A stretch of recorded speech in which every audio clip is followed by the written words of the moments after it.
Muchas gracias por acompañarnos en esta, mesa del Congreso de Cepancine.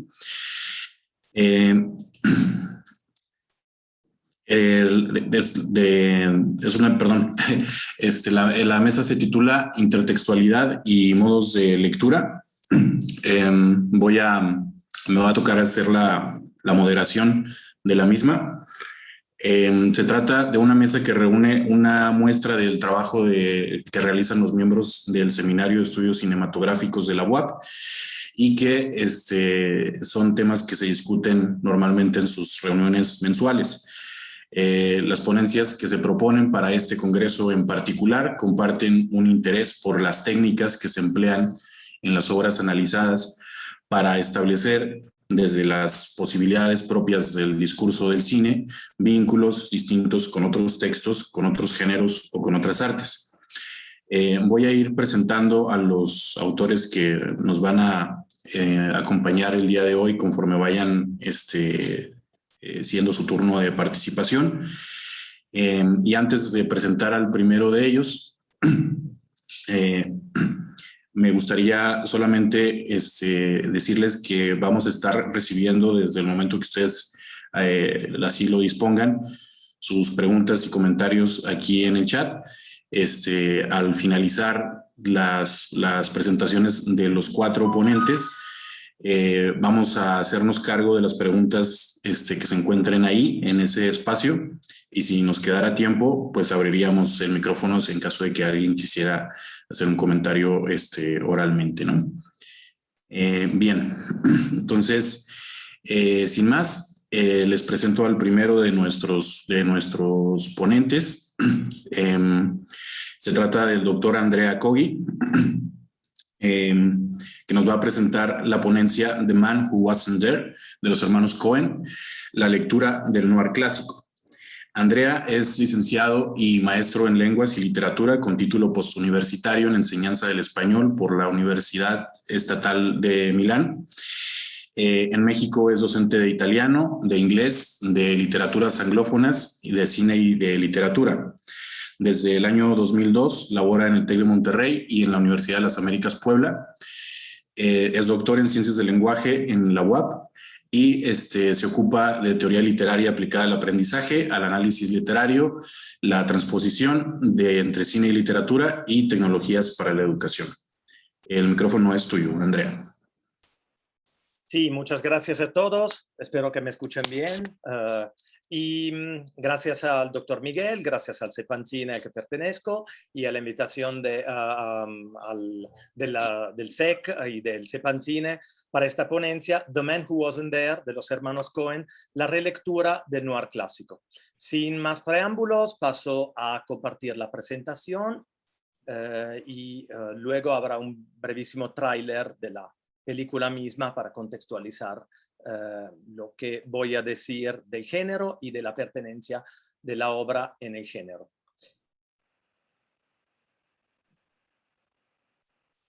The Man Who Wasn't There, de los hermanos Cohen, la relectura del noir clásico.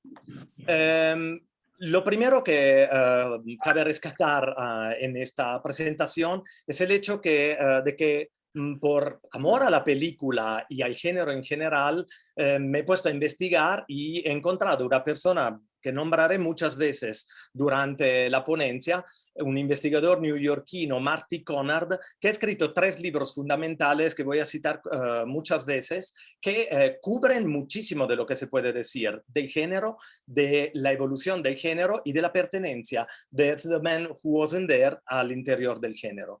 En uno de esos libros, Noir, The Philosophy of Film Noir, Marty Conard introduce el tema diciendo: conocemos las historias, amamos el estilo noir, al mismo tiempo romántico y pesimista, simpatizamos, incluso puede ser, nos identificamos con el antihéroe condenado, la ansiedad y el sentido de alienación son inconfortablemente familiares.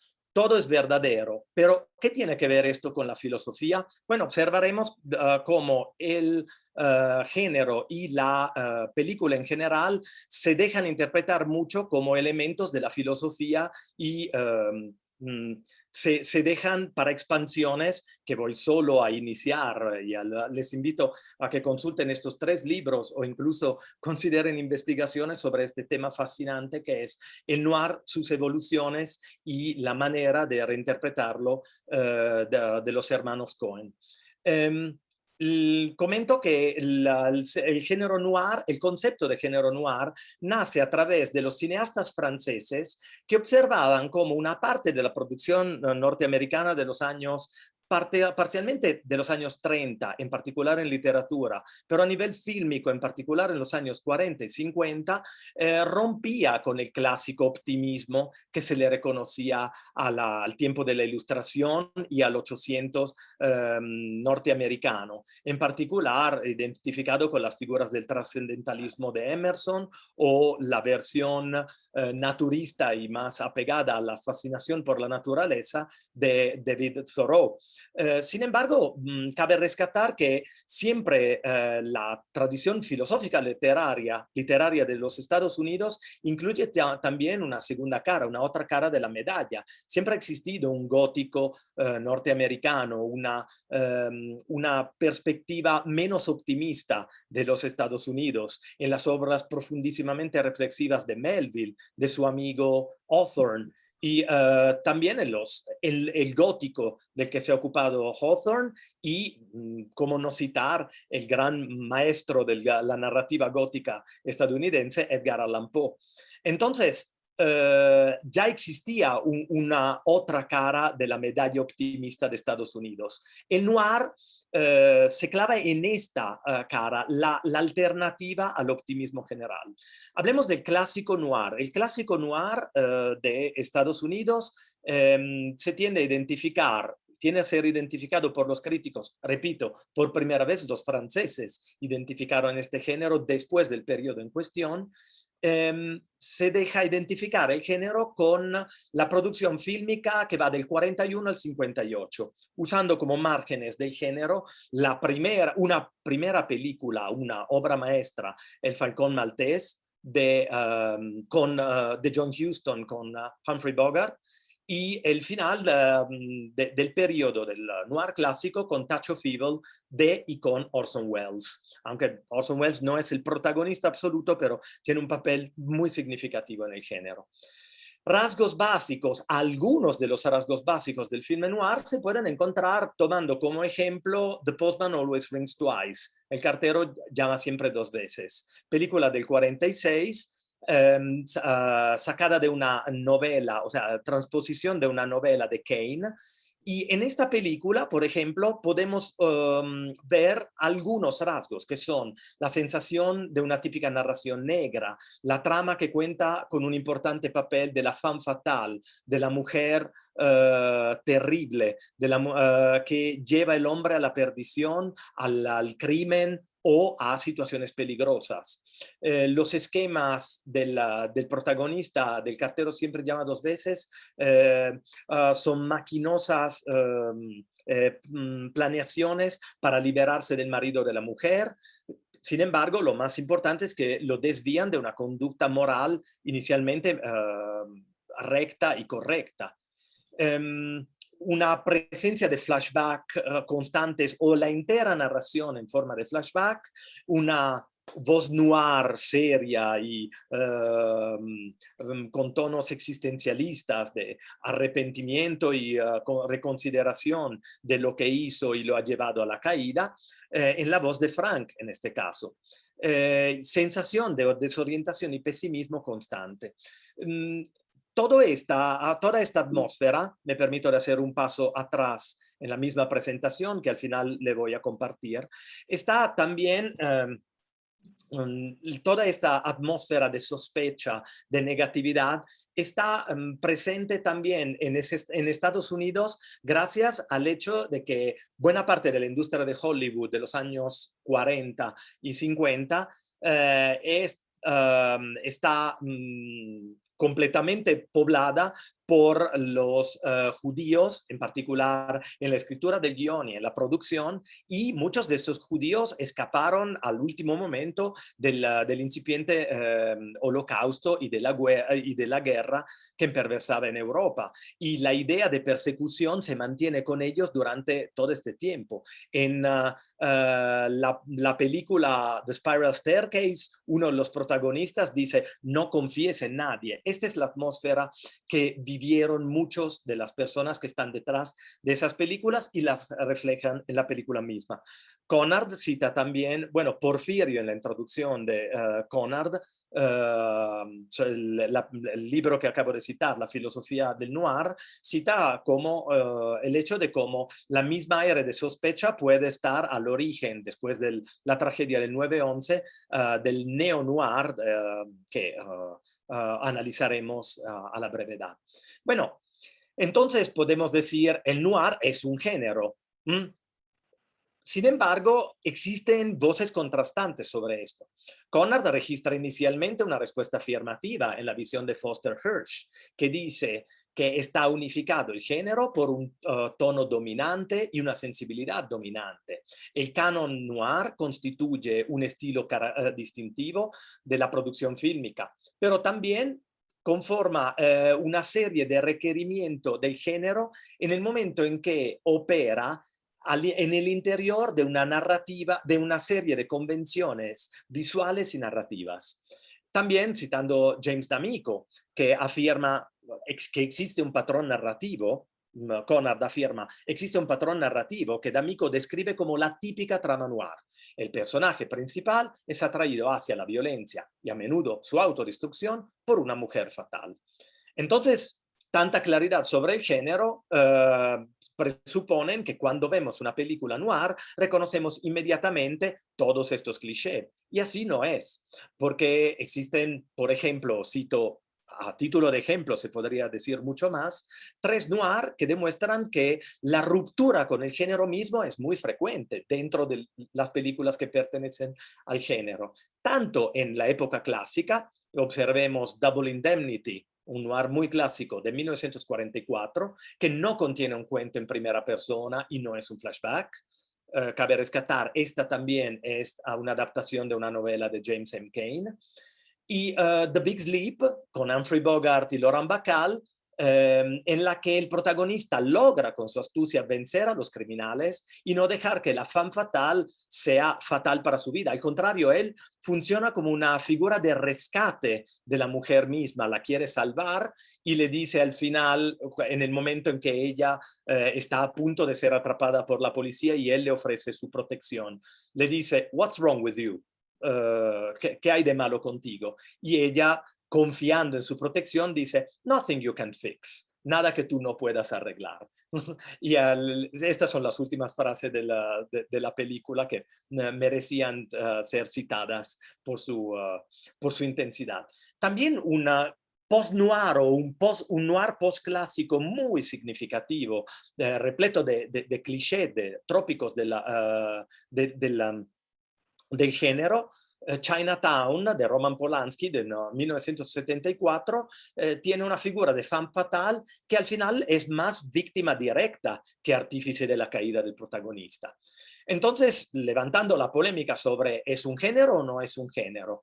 Andrew Spicer afirma que cualquier intento por definir el filme noir por sus componentes formales, simplemente esenciales, se demuestra reductivo e insatisfactorio, porque el film noir, como afirmaban los críticos franceses desde el inicio, involucraba más una sensibilidad, una manera de ver hacia el mundo. Durniat reconoce que el noir no tiene elementos unificadores, pero tiene elementos comunes en los motivos.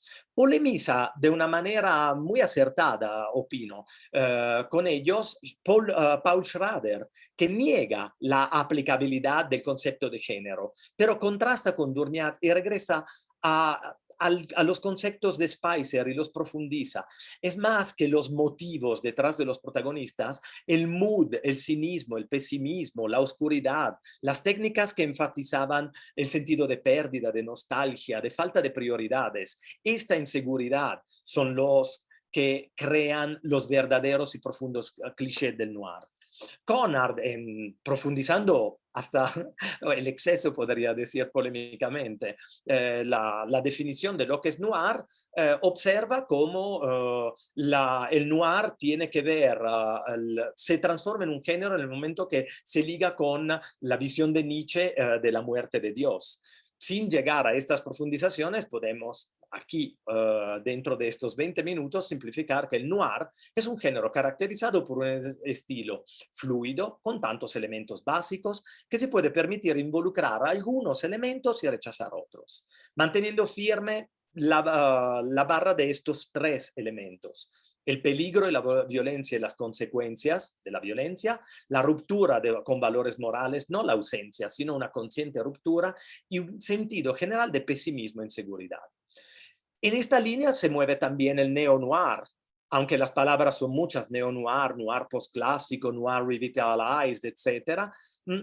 Y otro libro de Conrad que observaremos en poco, observa cómo en realidad el noir permite ser más noir que los originales, más sincero, como dirá uno de los ensayos que voy a citar. Noir es un término retrospectivo. Los grandes directores de la época clásica del noir no siempre sabían que se estaban moviendo en un género, o un estilo, o un conjunto de clichés. Percibían probablemente esto. Y los artífices del neo-noir tienen mayor libertad en la trama, ya que no tienen la censura del Hays Office, una oficina de censura de los años 40 y 50 que imponía incluso arreglos a la trama. Por ejemplo, que el bueno no puede morir si es realmente bueno, y que el crimen no puede quedar sin castigo.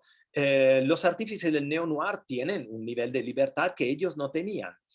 Entonces, en nombre del contraste clásico entre viejo Hollywood y nuevo Hollywood, que puede ser sintetizado con esta frase siempre de Conrad, ambos con sus niveles diferentes de complejidad y articulación, son unidos por una serie de juegos de continuidades y descontinuidades. Entonces, el noir, esto aplica perfectamente para el noir, diciendo incluso que el noir clásico es más sincero. Observemos ahora un momento el tráiler de la película que voy a analizar ahora, que es The Man Who Wasn't There, que nos da idea de qué obra estamos hablando. Sooner or later, everyone needs a haircut. For the kids, there's a butch for the hiney. Una disculpa, creo que no estoy compartiendo la presentación, el tráiler, lo arreglo inmediatamente. Aquí va.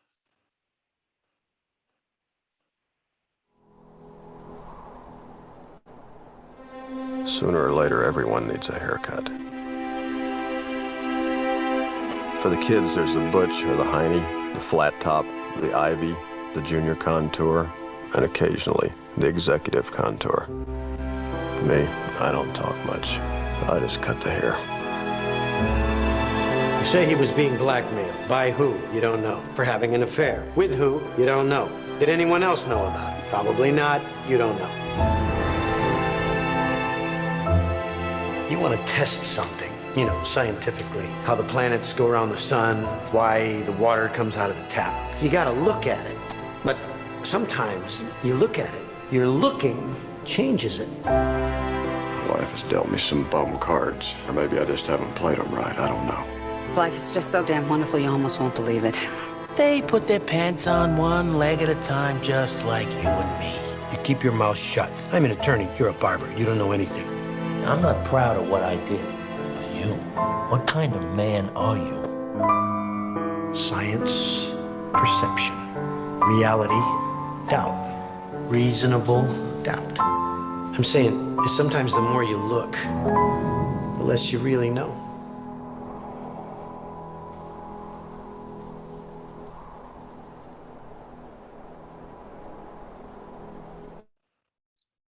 Bueno, regresando a la presentación, acaban de ver The Man Who Wasn't There, el tráiler, uno de los tráileres oficiales, que nos da la idea primeramente de los clichés más visibles del género noir al que pertenece esta película de 2001. El personaje es un un grandísimo fumador. La cortina de humo es constante en la película cada vez que está involucrado el protagonista, interpretado por Billy Bob Thornton. El crimen para un hombre común es otro cliché que se encuentra en la película. El blanco y negro hace más explícita la cita a esa época y ese periodo. Está ambientada en el 49, exactamente a la mitad del periodo del clásico noir. Y unos juegos de sombras, también gracias a la preciosísima fotografía de Roger Deakins, típico de los hermanos Coen, pero no solo, y, director de la fotografía típico de los hermanos Coen. Además, en la trama, que no voy a describir mucho, se trata simplemente de la serie de percances y aventuras de tinte absolutamente negro y reflexiones existencialistas de un hombre común que cae en el crimen. Esta es simplemente la trama. Esta trama contiene muchos elementos, escenas, mecanismos en que se desencadena, sacados de las dos obras de James Cain que cité anteriormente, las obras que fueron de base para las películas Double Indemnity y El cartero llama siempre dos veces. ¿Por qué esta película es un buen ejemplo de neo-noir? ¿En qué es un explícito tributo a la época y en qué sentido es un significativo revival con un fuertísimo tinte postmoderno? Bueno, primeramente se respira constantemente en la película un nihilismo muy explícito. En el noir, como dice Thomas S. Hibbs, el nihilismo es una amenaza que parece asomarse a la vida de los protagonistas cada momento. En la película de los hermanos Coen, el nihilismo es omnipresente, un vacío de identidad, un vacío de voluntad clara, un vacío de realmente mecanismos de causa y efecto lógicos que sorprenden mucho. El tema de la identidad, que es una constante de las películas de los hermanos Coen, citando también otro texto editado por Conard, The Philosophy of Coen Brothers, de 2009, el tema de la identidad es una constante en muchas películas de los hermanos Coen. El hombre que no estaba, o podríamos decir que no era, ahí se encuentra, pero también que no era, se encuentra un tema de la identidad. Hermano, ¿dónde estás? ¿Dónde estás ubicado? Y muchas películas que tienen el título de lo que es o se supone que sea el protagonista. The Big Lebowski, The Hudsucker Proxy, Barton Fink, lo que es o podría ser. El tema de la identidad es muy frecuente en las películas de los hermanos Coen, y en esta película, en una de las primeras frases, no me siento un barbero, hasta la mitad, ahora soy un barbero, y en una de las escenas casi finales, el abogado que está defendiendo el protagonista, Ed Crane, dice, miren a ese hombre, un hombre moderno, él es el barbero. Finalmente, la identidad de barbero es el traje literalmente que se le pone, incluso cuando realmente no está siendo un barbero, porque está en el momento que se pronuncian las últimas frases que cito, está en la prisión.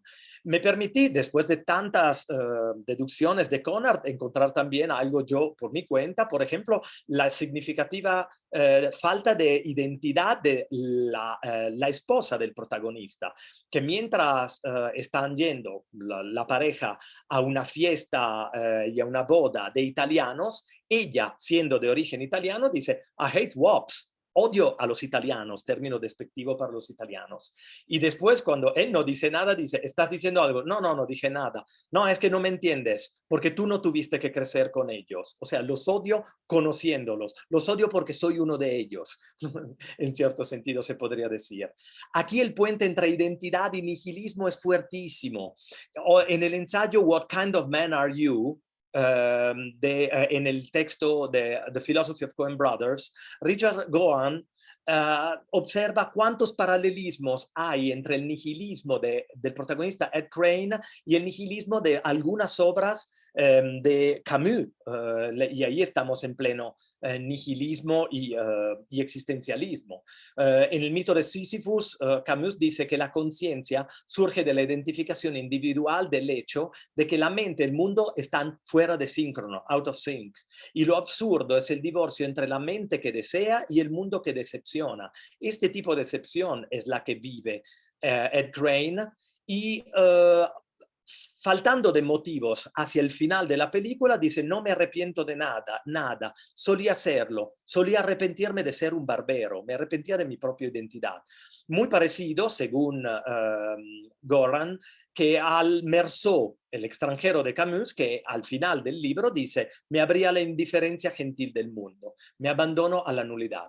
Bueno, lo último que voy a presentar es cómo en un tercer, de hecho cronológicamente en el medio entre los dos, libro editado por Marty Conard, The Philosophy of Neo-Noir, se afirma, un ensayo de Barton Palmer afirma cómo los hermanos Coen tienen dos películas particularmente significativas en el género neo-noir. Una es Blood Simple, en la que se obedece a los clichés más superficiales. La otra, El hombre que no estaba, en lo que los Coen usan citas muy superficiales del noir para crear el noir extremadamente sencillo y enfocado en su esencia. El noir no es más una fachada de cliché, sino una importante falta de armonía estructural, alrededor de la cual se construye toda la narración. El nihilismo, la falta de motivaciones, el vacío, la búsqueda de una identidad inútil, se transforma realmente en la clave del porqué. El hombre que no estaba es un noir extremadamente sencillo en los motivos superficiales y extremadamente profundo en la idea de haber entendido la idea fixa, el pensamiento fijo del hombre moderno. La ciudad oscura y amenazante y la falta de motivaciones de la vida. Cito en conclusión, como de esta manera la película termina siendo más sincera y extremadamente precisa en el retrato de la época, a diferencia, por ejemplo, de Hermano, ¿dónde estás?, que reproducía un viejo sur muy distorsionado y muy grotesco. La película termina siendo extremadamente sincera en el retrato de la época y posiciona la armonía faltante del noir clásico a un nivel de estructura y de tema principal, y no más de pretexto entre las líneas. Aquí van las referencias, en el chat pueden ver esta misma presentación, como para tanto las referencias como para leer más detenidamente algunas de las citas que puse. Muchísimas gracias a todos por la atención y paso la palabra al doctor Miguel. Muchísimas gracias, Andrea. Antes de continuar, quiero pedirles una disculpa porque me faltó en la presentación avisar a nuestros ponentes del tiempo que tenemos para nuestra exposición. Disponemos de 25 minutos como máximo. Y a los 20 minutos voy a estar yo interrumpiéndoles en caso de que vea que nos está faltando un poquito el tiempo. Pues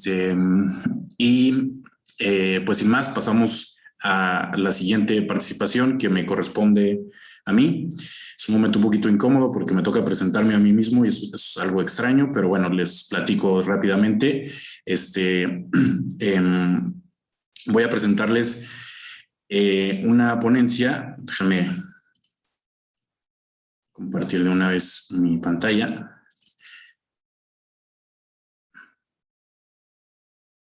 Esta ponencia que se llama compresión y expansión en El Exorcista, de William Friedkin. Yo soy catedrático del Tecnológico de Monterrey. Soy doctor también en Ciencias del Lenguaje, maestro en Estética y Arte y artista visual. Desde el 2019 estoy trabajando ahí en el TEC de Monterrey y trabajo pues principalmente las líneas del discurso cinematográfico, de la narrativa, de la narratología, filosofía del arte, estudios culturales intermedialidad y estudios interdisciplinarios de las artes. Bien, entonces, pasando al tema de mi presentación, pues les quiero contar primero un poco del contexto en el que se inscribe la película, su importancia. El Exorcista es un hito en la cultura popular, como la mayoría de ustedes seguramente lo sabe. Es también, no solamente a nivel popular, sino que es un paradigma de la cinematografía global, que es un paradigma que marcó un giro en los términos de la tradición autorial, digamos, del cine, en un movimiento conocido al que se refería Andrea en su presentación como nueva ola de cine norteamericano, que se desarrolla principalmente a partir de los años 70, empieza oficialmente, podríamos decir, en 1969. Y entonces esta película del Exorcista convive con otras películas igual de icónicas para la cultura popular, por lo menos la cultura popular occidental, influenciada por el cine de Hollywood, películas como El Padrino, como La Guerra de las Galaxias o Tiburón. Digamos que el Exorcista se inserta en esos íconos conocidos por todo el mundo, ¿no? La película fue dirigida por William Friedkin en 1973 y es una adaptación de la novela homónima publicada un par de años antes por William Peter Blatty, quien a su vez produce también el filme y escribe también el guión para la película. Lo que a mí me interesa, eso aquí. Espérame un tantito.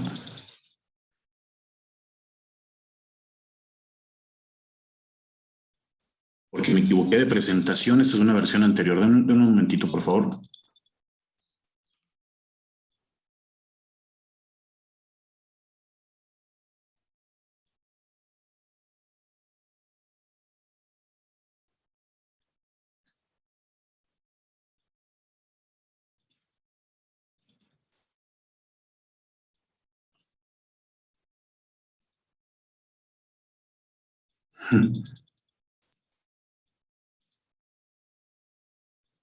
Válgame Dios.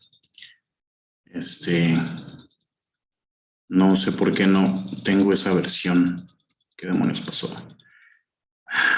Bueno, no importa. Me voy a saltar un poquito las diapositivas. Disculpen ustedes porque no sé qué pasó con la versión que sí tenía yo preparada para la presentación de ahorita.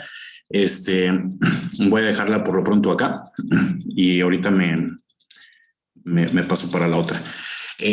Bueno, lo que a mí me interesa platicarles ahorita para este análisis es su proceso de transposición, específicamente las operaciones técnicas mediante las cuales el relato fílmico que estamos estudiando ahora se distingue del relato literario por su profunda ambigüedad semántica.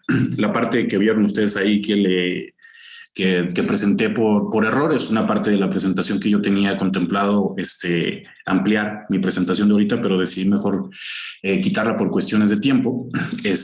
Pero en esa sección hablaba yo justamente de cómo se puede explicar esa ambigüedad semántica, ¿no? Ahorita voy a hacer una explicación muy general de esa ambigüedad y se trata, por supuesto, de una ambigüedad, de una diferencia entre los distintos modos de narrar que tiene el cine y la literatura, que tiene su núcleo en la especificidad tecnológica de cada medio, pero tampoco es que podamos afirmar que estas cualidades distintivas a las que vamos a aludir sean exclusivas de cada medio. Más bien, lo que me parece es que constituyen un espacio dialógico y un espacio intermedial muy productivo sobre el cual cada caso de transposición que se estudie configura una relación muy particular que demanda metodologías de estudio, de estudios de caso, como el que estamos haciendo en este momento, ¿no? En particular, este caso de estudio en particular del Exorcista me llama especialmente la atención por las variaciones y por las expansiones que se hacen en el prólogo de la película, al que se le ha prestado muy poca atención, me parece a mí, por el impacto que tuvo la historia de la niña Riga, ¿no? Que como ya decía yo, estas expansiones no son de carácter semántico. Al contrario, el prólogo audiovisual, el prólogo que aparece en la película, poco o nada nos informa sobre la trama de la película, ni sobre trama ninguna de cualquier clase, ¿no? A pesar de su larga duración, esta sección de la película está prácticamente vaciada de valores cognitivos, porque no se afirma en ella casi nada explícitamente. Más bien, la secuencia proyecta de una forma alegórica valores narrativos que, por decirlo así, existen en esa secuencia a modo de potencias anidadas en matrices de experiencia. Y esa virtualidad en la que se encuentran le da al texto narrativo un cierto coeficiente experimental. Casi es una redundancia hablar de matrices de experiencia y un coeficiente experimental. Pero ese factor en particular demanda del espectador asumir una actitud especialmente creativa, especialmente interpretativa, y en eso reside su valor, ¿no? Como pretendo mostrar en este análisis. Pero antes de entrar propiamente al análisis, para acotar el enfoque sobre el fenómeno de la transposición al que me quiero referir, ahora sí me voy a pasar para la diapositiva que sí tengo. Es esta.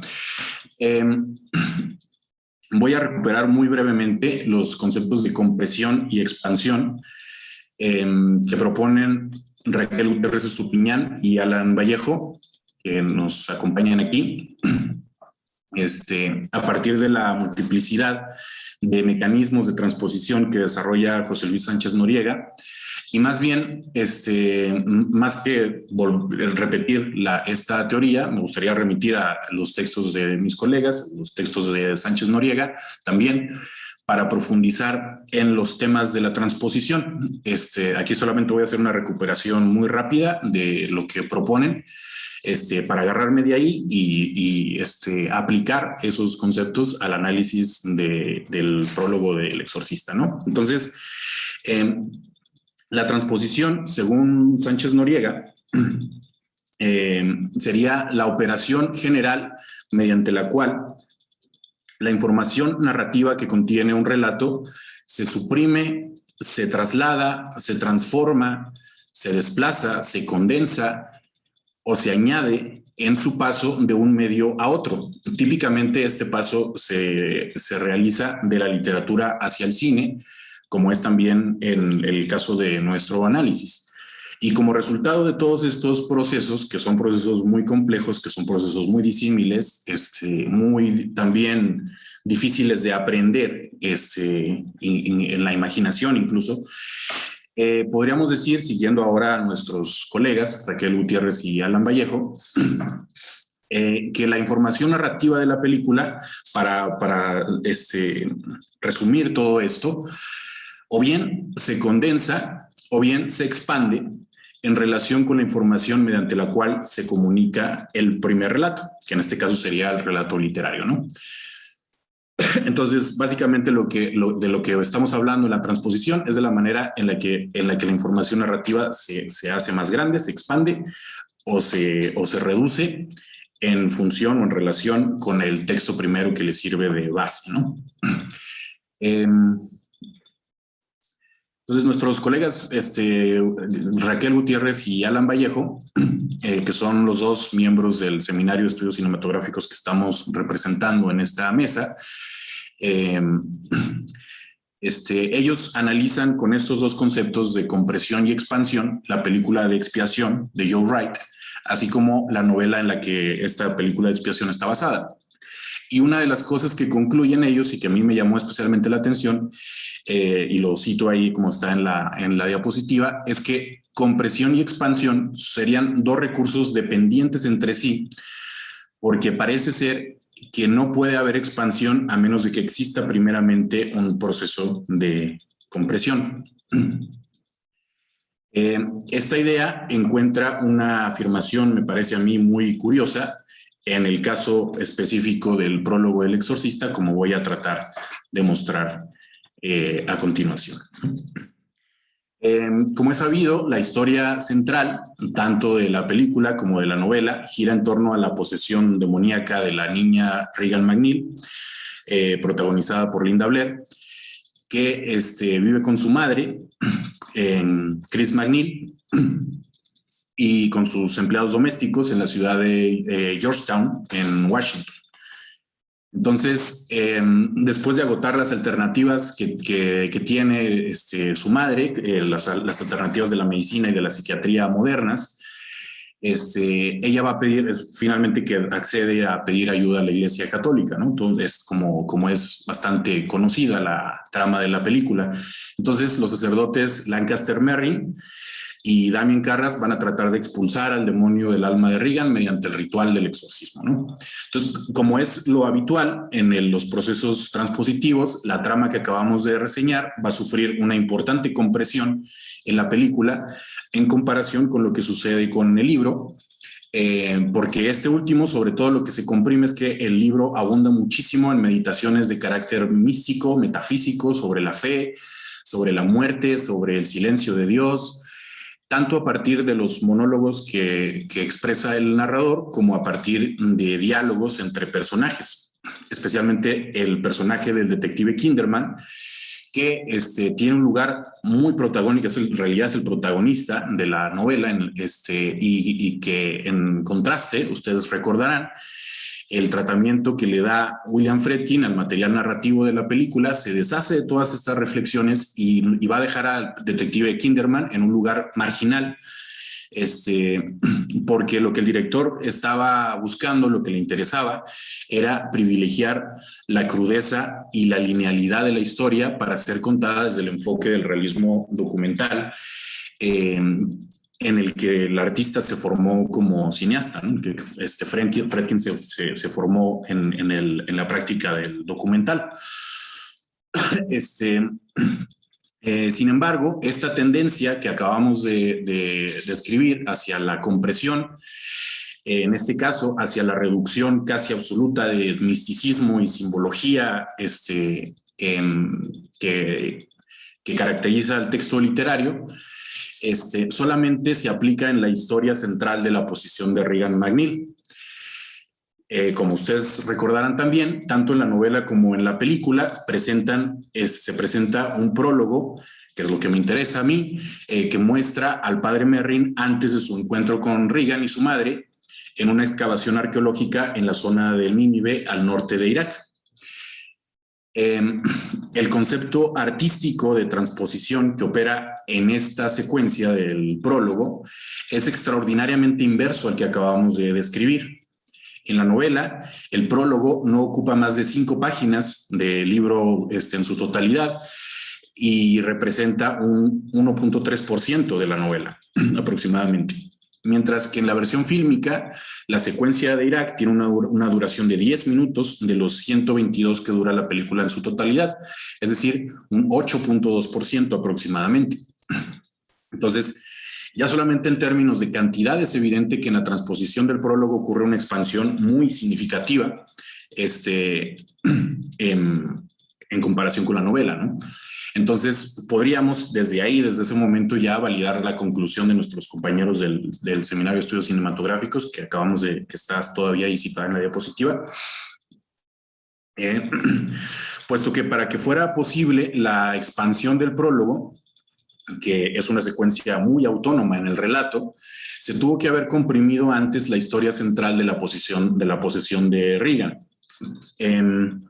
Pero lo que me parece a mí más sorprendente o más peculiar en este caso es que a pesar de que esta expansión cuantitativa del prólogo fílmico, la novela explica mucho más en esas escasas 5 páginas de lo que explican los 10 largos minutos del prólogo cinematográfico.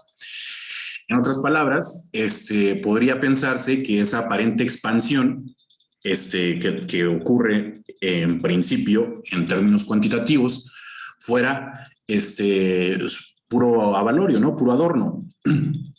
Pero desde mi punto de vista, al menos, esa lectura estaría menospreciando, por un lado, el poder que tiene la retórica audiovisual y, por otro lado, estaría dando demasiado deprisa por hecho la eficacia narrativa que tienen las palabras.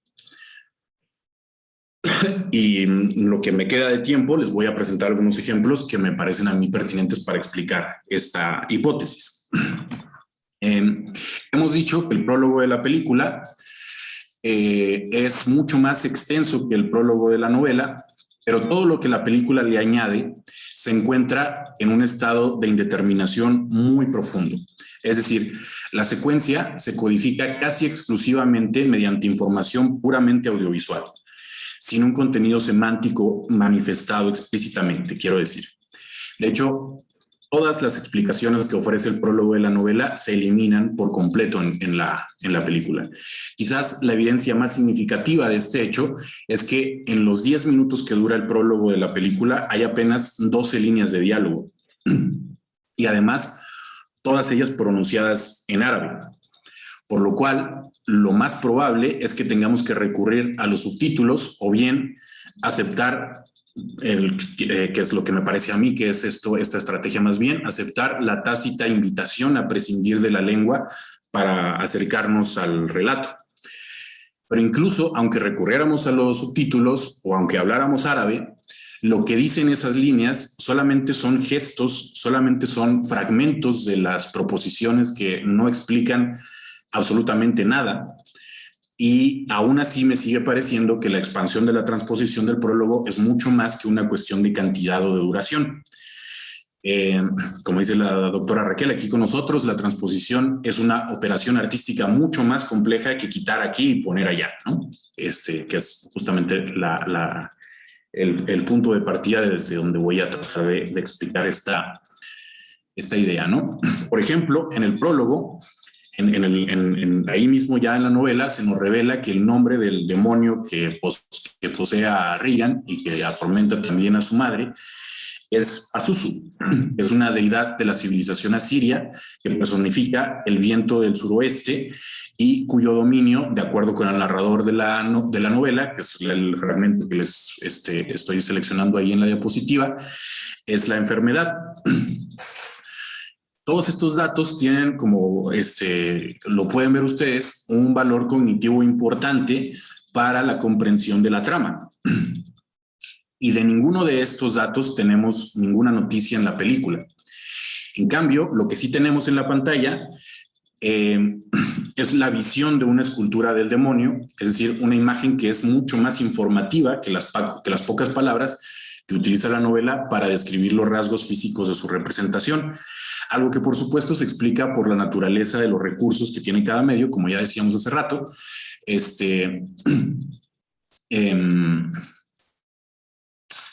por su propia naturaleza semiótica, ¿no? No podemos escuchar el ruido del viento ni ver el polvo levantarse de las ruinas asirias como anuncio, justamente como anuncio alegórico de esta presencia del demonio del suroeste en la versión fílmica. Y por otro lado, si nos atenemos solamente a lo que nos dice la película, es por supuesto imposible saber si el viento sopla desde el suroeste. Es más, ni siquiera es algo eso del suroeste que tenga ningún significado o que exista en nuestro horizonte, a menos de que podamos identificar sin ayuda de la imagen, sin ayuda de nadie, qué significa ese demonio y cuáles son sus atributos alegóricos, ¿no? Pero el caso es que el lector de la novela que vea las señales estas en la película, pues fácilmente podría deducir esa simbología tan oscura que parece operar ahí, ¿no? Entonces, hay un detalle muy sutil con el que podemos explicar esto. Es que una mosca, como está en la imagen de abajo, se posa en la mano de Merrin al momento de desenterrar el amuleto de piedra con la forma de la cabeza de Pazus. Y evidentemente esto es un detalle que es añadido de la película y que en una época anterior al predominio de las herramientas digitales, la presencia de la mosca podría parecer algo fortuito, pero también podría ser una transcodificación alegórica del concepto de enfermedad del que estábamos hablando anteriormente, ¿no? Sobre todo porque al mismo momento que aparece la mosca ahí, podemos escuchar primero muy levemente y después ya mucho más explícitamente un zumbido como de insectos que refuerza la idea de la mosca como algo que no es simplemente una casualidad, sino como más bien, como ya he dicho, como un atributo alegórico de la figura demoníaca, ¿no? Y sin embargo, pues tampoco esto es algo que podamos nosotros afirmar como algo, como un significado explícito del relato. Puesto que todas estas cosas se encuentran codificadas al interior de la imagen, al interior de la imagen y el sonido. Y entonces el espectador tendría en todo caso que deducir esa lectura también, ¿no? Una vez terminada la excavación, Merrin se encuentra con el curador del proyecto arqueológico para levantar un inventario. Y al ver entonces a Merrin ahí absorto, analizando el amuleto que desenterró, el curador dice las extrañas palabras el mal contra el mal mismo, ¿no? Evil against evil. Las pronuncia en árabe también. Merrin no responde nada y no sucede nada más en esa escena, salvo que en ese mismo momento el péndulo de un reloj que suena en el fondo se detiene abruptamente, llamando la atención del cura, pero sin que diga absolutamente nada al respecto. Y esto es interesante porque el mensaje de la película se ha interpretado popularmente en los términos clásicos de la lucha entre el bien y el mal. Y entonces esta expresión del mal contra el mal mismo, en lugar de aclararnos nada, más bien resulta desconcertante. Sin embargo, en la novela se explica que los asirios usaban este amuleto como protección contra sus enemigos espirituales, que es un dato que se elimina de la versión cinematográfica. Entonces, la eliminación de esta explicación podría parecer un mecanismo de compresión. Sin embargo, yo diría que más bien se produce el efecto contrario, una expansión del sentido que se abre a la interpretación, porque podemos pensar muchas cosas con esta frase, ¿no? Nos invita a la interpretación, definiendo entonces la secuencia entera por ese mismo comportamiento alegórico. Vamos a ver ese comportamiento en muchos de los recursos que se emplean para resolver esta secuencia. Tenemos aquí, por ejemplo, la escena en donde aparece un grupo de herreros que no se identifican en la novela, más que como kurdos, nunca se habla de que sean herreros, entre los cuales aparece este personaje que tiene una enfermedad en el ojo, y entonces esa enfermedad la podemos asociar nosotros también en esta perspectiva simbólica de la lectura con el fuego del infierno, etcétera, o otra vez como un recurso para representar el sentido simbólico de la manifestación de la figura del demonio que aparece en este prólogo, ¿no? Aquí tenemos en este otro ejemplo una escena en donde aparece el padre Merrin dirigiéndose al sitio de excavación donde se va a encontrar con la imagen del demonio. Y entonces de todo el trayecto se señala o se subraya su paseo a pie. Y si bien ya podríamos aquí entender algunos elementos dantescos antes de esta secuencia, como la imagen de los herreros y el infierno, etcétera, vamos a ver cómo aquí, por ejemplo, que el padre Merrin pasa por una mezquita. Hay un grupo de fieles ahí que está en fila, orando, inclinándose repetidamente hasta tocar el piso con la frente, según este ritual islámico del Salah. Y si tomamos en cuenta que en la película, en la historia de Regan, el demonio recurre con mucha frecuencia a la blasfemia, esta imagen fílmica que estamos viendo aquí en loop, tan sincronizada, que muestra al grupo de musulmanes agachados con la frente en el piso durante el tiempo exacto, fíjense cómo se agachan en el tiempo exacto en el que Merrin pasa por ahí, inmediatamente que pasa por ese espacio se levantan.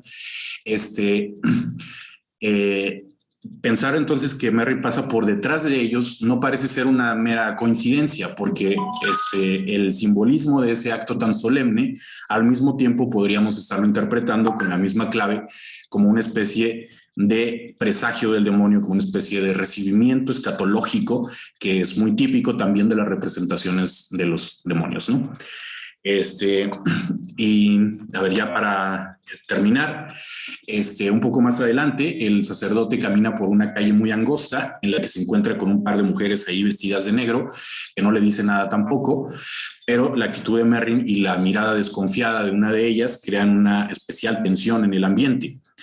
Entonces, ahí aparentemente distraído, casi es atropellado por esta yegua que va pasando por ahí, y que la va arrastrando una carreta en la que viaja otra mujer de negro, con la misma expresión, con una expresión tan ambigua y perturbadora como todas las demás escenas que hemos estado viendo, ¿no? Entonces, esta imagen tan explotada en el cine nos recuerda, por ejemplo, lo que dice Borges en su conferencia sobre la pesadilla, con lo que quisiera yo terminar. Dice que el nombre inglés de la pesadilla, The Nightmare, significa para nosotros la yegua de la noche.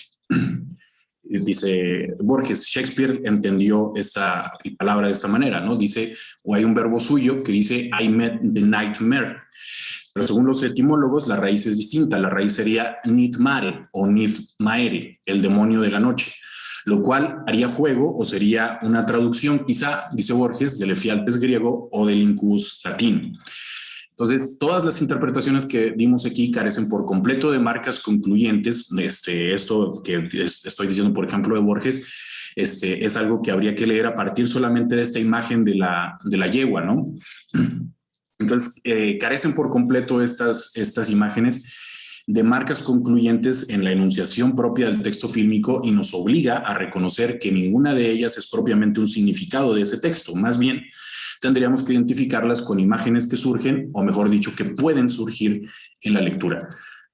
Sin embargo, a pesar de que la película elimina todas las explicaciones y todas las etiquetas de las que se compone el prólogo de la novela, el resultado no parece ser una simple compresión de la información narrativa, sino más bien, como he tratado de mostrar, una profunda expansión de su potencial hermenéutico.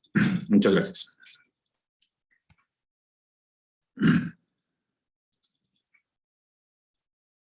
Entonces,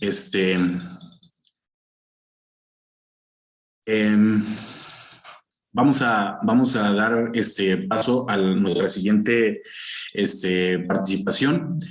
No sin antes recordarle también a los participantes que pueden hacer sus preguntas por el chat, que las vamos a estar recibiendo ahí. Nos vamos a ocupar de ellas cuando terminemos las presentaciones.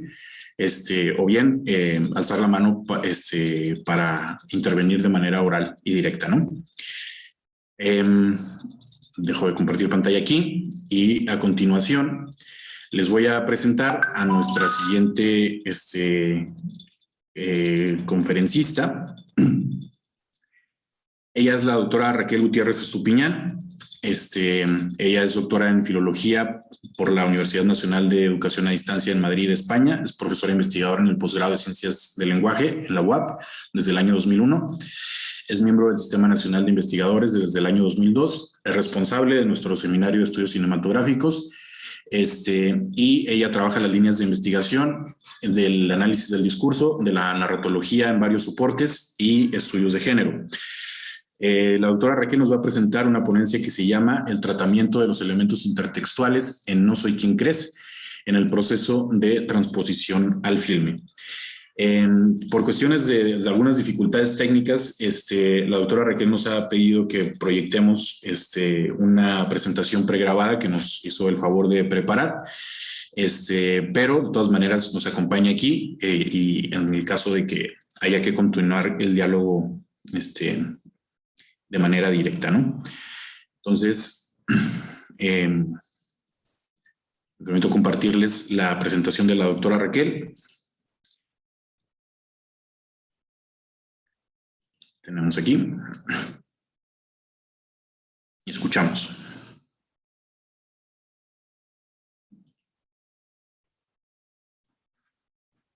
Un saludo a todas las personas que están hoy con nosotros. Un momento, por favor.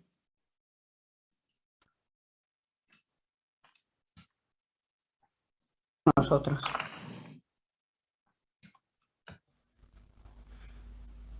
Un saludo a todas las personas que están hoy con nosotros. Siguiente, por favor. A partir de la transposición de No soy quien crees, novela de Camille Laurent, del 2018, al filme del mismo título, en 2019, esta reflexión se centrará en los elementos intertextuales. ¿Qué sucede con las citas, las alusiones o las referencias a obras literarias en la novela al pasar al filme?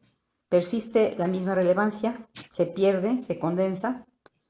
¿Cambia de significado? Siguiente, por favor. Aquí tenemos una sinopsis. La estructura de la novela, que incluye un prólogo, dos grandes partes con subdivisiones y un epílogo, se comprime en el filme. Podríamos decir que muchos elementos se diluyen sin desaparecer por completo. En el filme también hay algunos cambios en los nombres de los personajes. Un aspecto fundamental que destaca en la novela, pero que el filme no deja completamente de lado, es lo relativo a la intertextualidad.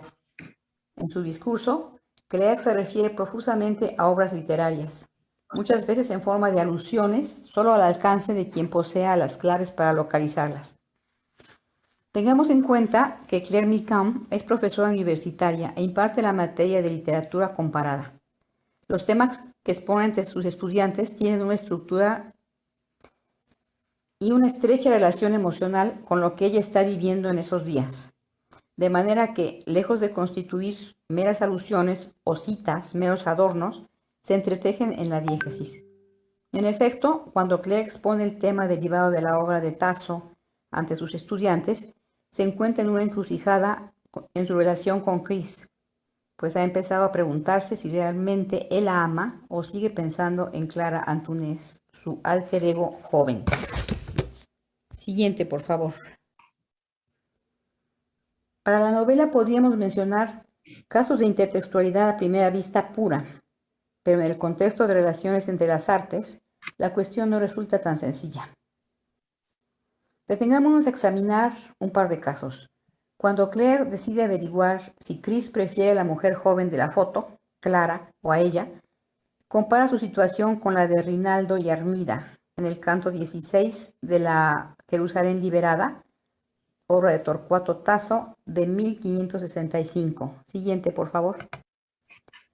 Recordemos que en esa obra, Rinaldo, un caballero que participa en la cruzada bajo las órdenes de Godofredo de Bouillon, cae en las redes de la maga Armida, quien le da un bebedizo que lo hace perder la voluntad y someterse a sus deseos.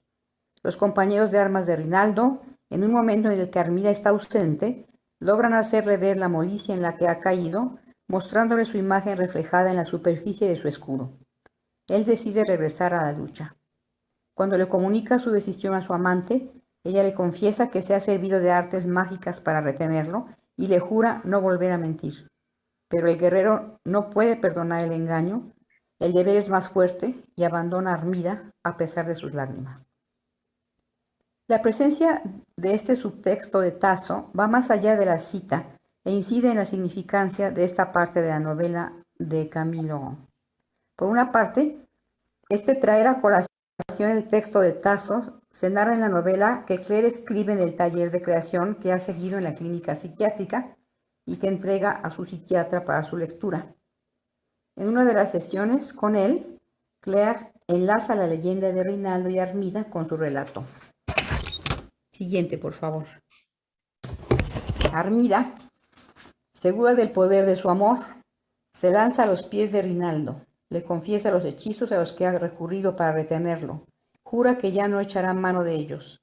Te amo, le dice, te he traicionado, te he mentido, pero la única verdad es que te amo. Quédate conmigo. Rinaldo duda, pero sufre por tanta traición y se aleja de ella para siempre.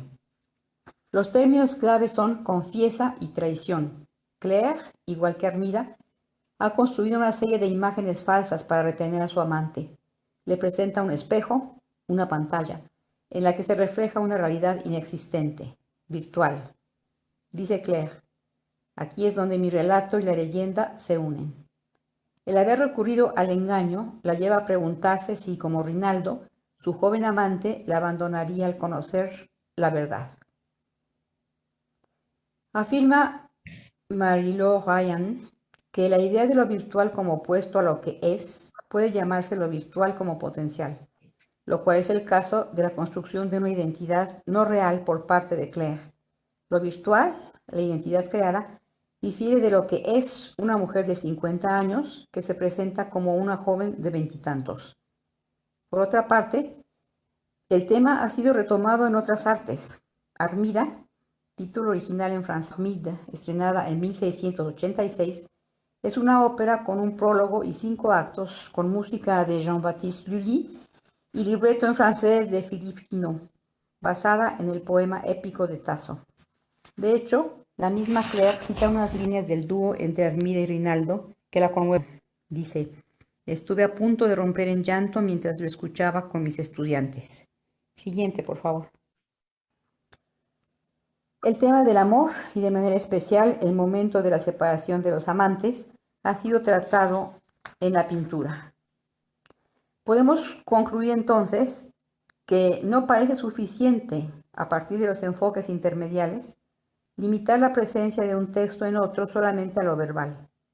Los múltiples enlaces en diversos soportes semióticos, establecidos a partir del texto, apuntan hacia muy diversas direcciones de significancia y de interpretación. Otro ejemplo de intertextualidad, siguiente por favor, también presente en la novela, es el siguiente. Durante sus diálogos con Mark, su joven psiquiatra, Claire se burla de que él no es capaz de captar alusiones literarias. Por ejemplo, de las falsas confidencias de Marivaux. En otras partes de la novela, este texto aparecerá en forma de citas y al final los residentes de la clínica psiquiátrica se encontrarán trabajando en la puesta en escena. Esto no fue tomado en cuenta para el filme. La presencia de esta obra, solamente en el texto verbal, abre una insospechada gama de posibilidades para la interpretación, cuando se considera el texto completo de esta obra, escrita para ser representada, y las múltiples puestas en escena de que ha sido objeto. Siguiente, por favor. En la novela, después de la dedicatoria y antes del índice, elementos colocados al final, leemos: además de las referencias explícitas a algunas, esta novela contiene reminiscencias o citas, no siempre precisas, parfois infidèles, y sigue una enumeración de obras de 24 autoras y autores, un poema de Auden que se transcribe en la lengua original, la canción de la main gauche, con la mano izquierda, escrita por Daniel Messiaen, entre otros. Esta enumeración, de hecho, contiene parte del repertorio de posibles formas de intertextualidad, citas y alusiones sobre todo. Siguiente, por favor. Asistimos entonces a un traspase de las fronteras de la intertextualidad a una variedad de esta que conecta con la intermedialidad. Para Irina Rajewsky, una concepción literaria de la intermedialidad, en el sentido más restringido de transposición medial, consiste en una combinación de medios y referencias intermediales. Siguiente, por favor. Aquí entran las adaptaciones fílmicas de textos literarios que se relacionan con el cruce entre medios. De las 3 categorías propuestas por esta autora, a saber, transposición medial, combinación medial y referencias intermediales, en el caso que nos ocupa parecen ser pertinentes sobre todo la 1 y la 3 en este orden. Rajewsky sitúa las transposiciones fílmicas dentro de la categoría de las transposiciones mediales, que depende de un producto medial, No soy quien crees, novela, texto original, texto fuente o 1, en otro medio, No soy quien crees, filme, producto medial recién formado o 2. Agrega esta autora que en el caso de las adaptaciones fílmicas, si se hacen referencias concretas a un texto literario anterior, hay referencias intermediales, la categoría 3. Es decir, que el filme puede, en diversos grados, exhibir referencias a la obra original. ¿Cómo se realiza esto último? De acuerdo con Rajewski, el espectador recibe el texto literario original al tiempo que ve el filme y específicamente lo recibe en su diferencia o equivalencia con la película. Tocamos aquí el tema del papel de la recepción de las adaptaciones por parte del público, lector y/o espectador. Pueden señalarse varios modos de aprehensión de una obra o dos. Para ceñirnos al caso que hemos venido estudiando, se puede apreciar, es decir, se puede hacer significado, del filme No soy quien crees, sin tener conocimiento de que se trata de la adaptación de la novela homónima. O bien, si se tratara de un público informado, se llevará a cabo una evaluación a partir del conocimiento de O1, la obra original. Puede haber también una interacción en el orden en el que se tome conocimiento de O1 y O2, y que el conocimiento de la nueva obra provoque el deseo de conocer la obra de origen.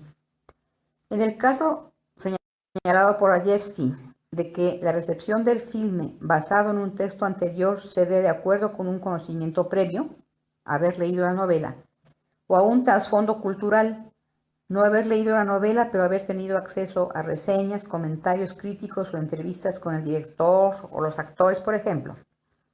En la recepción puede intervenir asimismo el hecho de que el filme abra capas adicionales de significancia en el paratexto de los créditos, de que se trata de una adaptación o de que se basa o bien se inspira más o menos libremente en tal obra. Siguiente, por favor. Las referencias intermediarias generalmente se teorizan a través del concepto de intertextualidad. La relación se representa así. Las referencias intermediales implican el cruce de fronteras entre medios. Las referencias intertextuales, intramediales, permanecen dentro de un solo medio. Siguiente, por favor. Veamos otro ejemplo. La alusión a Lobo Antunes en ambos soportes permite observar que un mismo elemento se presenta de manera distinta al pasar de un medio a otro, aunque sigue siendo reconocible. Cuando Claire tiene que inventarse un nombre para su perfil en Facebook, en la novela explica que eligió su seudónimo con cuidado.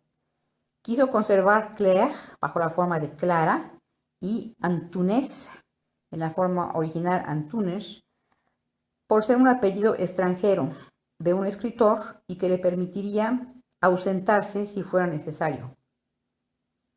En el filme, Claire se inspira en una publicación que está junto a la computadora, donde aparece el nombre del escritor y toma el apellido portugués. Lo elige porque es lo primero que tiene a la mano. Lo que en la novela es un elemento intertextual, en el filme adquiere otros matices y se convierte en intermediario. Una ocurrencia por demás interesante es la alusión al filme de Chaplin, La Quimera del Oro, de 1925, donde hay una breve escena en la que el personaje pasa desapercibido para su amada y que permite observar lo que sucede cuando la mención indirecta en un texto verbal pasa al filme. En la novela, cuando Claire se presenta en la estación de trenes a donde Chris ha anunciado que llegaría, por si ella quería encontrarlo, se coloca muy cerca de él, quien pasa a su lado casi rozándola, pero como no la conoce y espera ver a la mujer joven de la foto, es como si ella fuera transparente. Siguiente, por favor. Escribe Claire. Aquel día ni siquiera notó mi presencia. Me las arreglé para cruzarlo a él y a su padre. Sé que ninguno de los dos me vio. La mirada de Chris me atravesó como si hubiera tratado de un cristal. Ni la sombra de una intuición en el aire. No, el encuentro fue imaginario. En La Quimera del Oro vemos lo siguiente. Siguiente, por favor.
En el examen de lo que sucede en No soy quien crees, cuando se realiza la transposición de la novela al cine y se toma como primera idea hablar de intertextualidad, muy pronto se plantea la necesidad de reconocer los límites de la pertinencia de este concepto en su acepción de presencia de un texto en otro texto.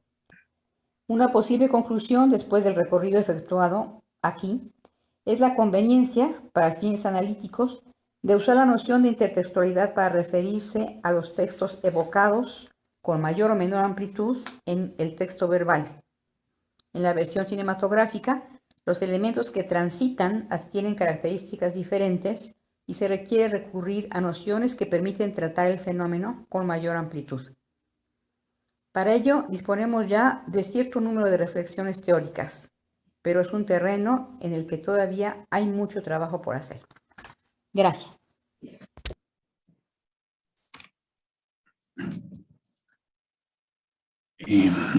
Muchas gracias por la presentación de la doctora Raquel. Recuerdo nuevamente que nos pueden hacer llegar sus preguntas aquí por el chat. En el momento en que ustedes quieran, nos tienen que esperar a que se terminen las presentaciones. Nos falta una más.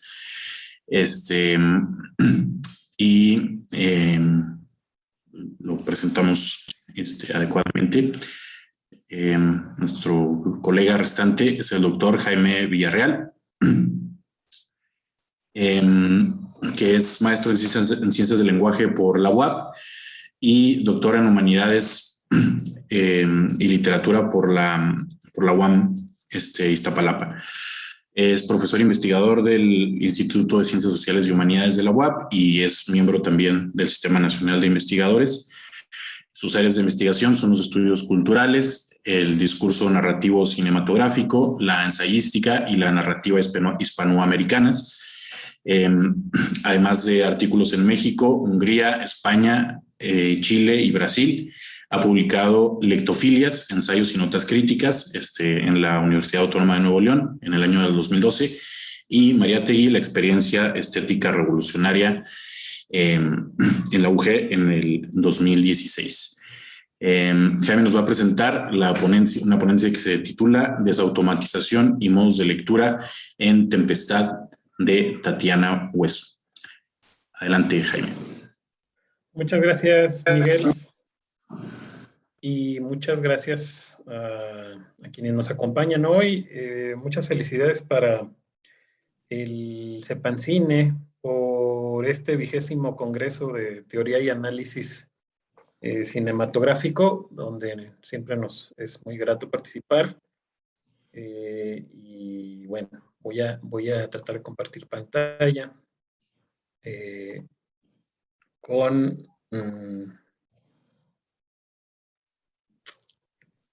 la presentación que les traigo.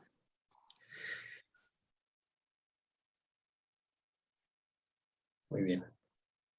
Bueno, espero que me escuchen bien, que estén viendo bien la pantalla y les comento que, bueno, estos son mis datos.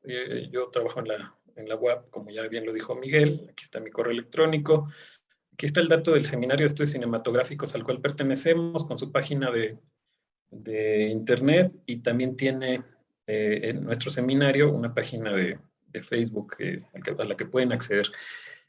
Como bien lo dijo Miguel, se titula Desautomatización y modos de lectura en Tempestad.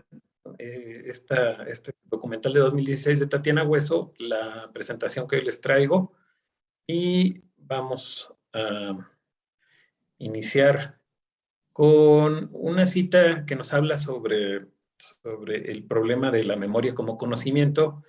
Es esta cita del filósofo alemán Max Horkheimer, miembro de la Escuela de Frankfurt, y la pronuncia en una carta que le dedica a Tillich ahí en el 42 por ahí, y dice así: la ciencia hecha a mano de la estadística al conocimiento le es suficiente un campo de concentración, queriendo decir, por supuesto, que los números pueden no decir nada y estos acontecimientos terribles pueden decirlo completamente todo.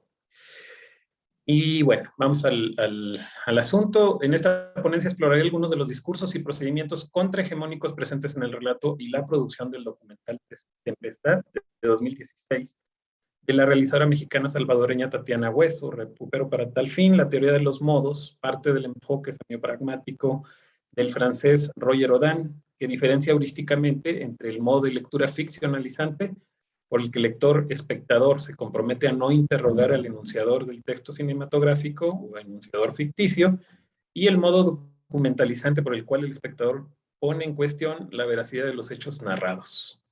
Obviamente, esta ponencia se trata de dar unas claves de lectura y también de ponderar la gran calidad y la maestría con que ha sido producido este documental. Catalogada como documental por abordar historias reales de mexicanas víctimas de la violencia del crimen organizado, en la obra de Hueso hay una cinematografía poética que no rehúye a utilizar estrategias propias de la ficción cinematográfica.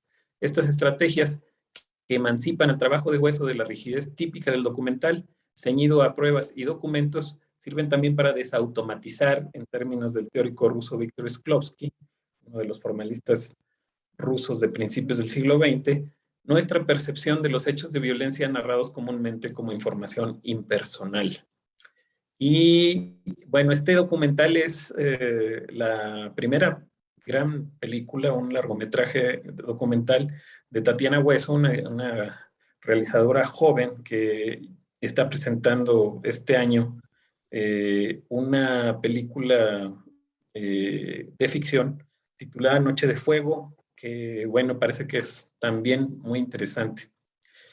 Esta es una declaración de la documentalista y que yo la llamo una declaración de su propuesta desautomatizadora. Dice: contra el vómito de cifras, imágenes y discursos que invisibilizan a las víctimas convirtiéndolas en números, me parece fundamental volver a los rostros, al gesto íntimo, a su historia y complejidad, regresar a las personas, a sus sueños, dolores y esperanzas.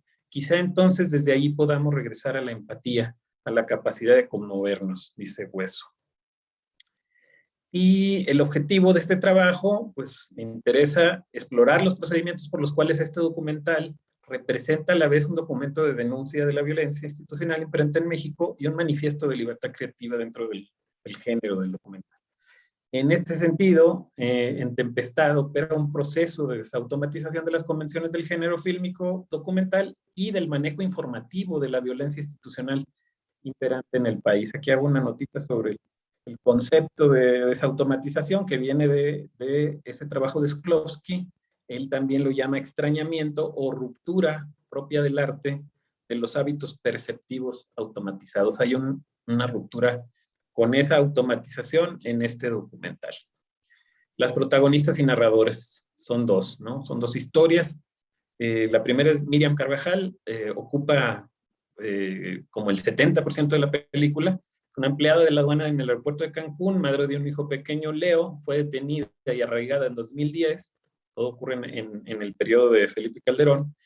En la Ciudad de México, acusada injustamente junto con varios de sus compañeros de delincuencia organizada y trata de personas, como parte de una práctica corrupta conocida como fabricación de pagadores, una de las políticas de comunicación y maquillaje de resultados de las autoridades de seguridad en el país en el sexenio de Felipe Calderón, sexenio funesto, artífice de la onerosa y mortífera guerra contra el narcotráfico.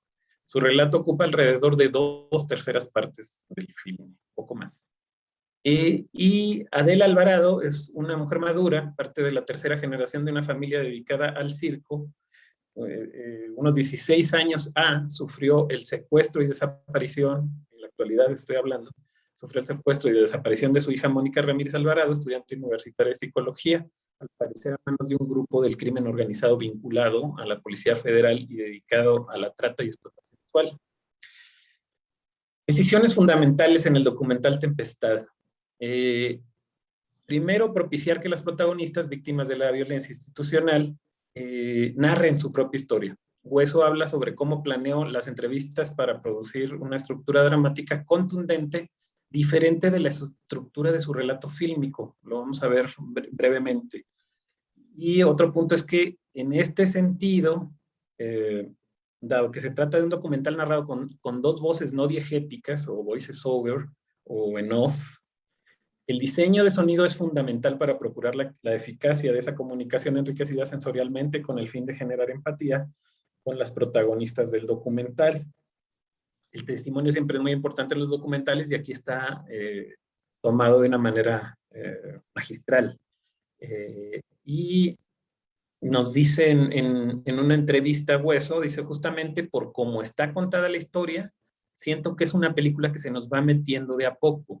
La Voz es una película en donde nos hablan casi al oído, dice. Entonces la narración así se siente, ¿no? Y lo primero que se cuenta es precisamente la liberación de Miriam de esta cárcel que es muy parecida a un campo de concentración, efectivamente. Estaba parada ahí y llegó un hombre que me dijo,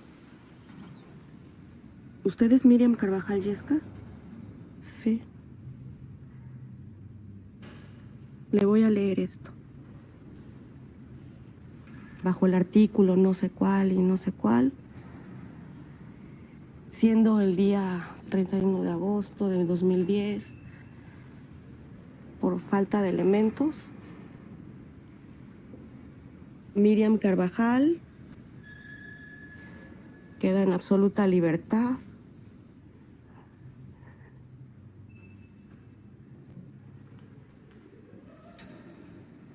No lo podía creer así, como de primer momento.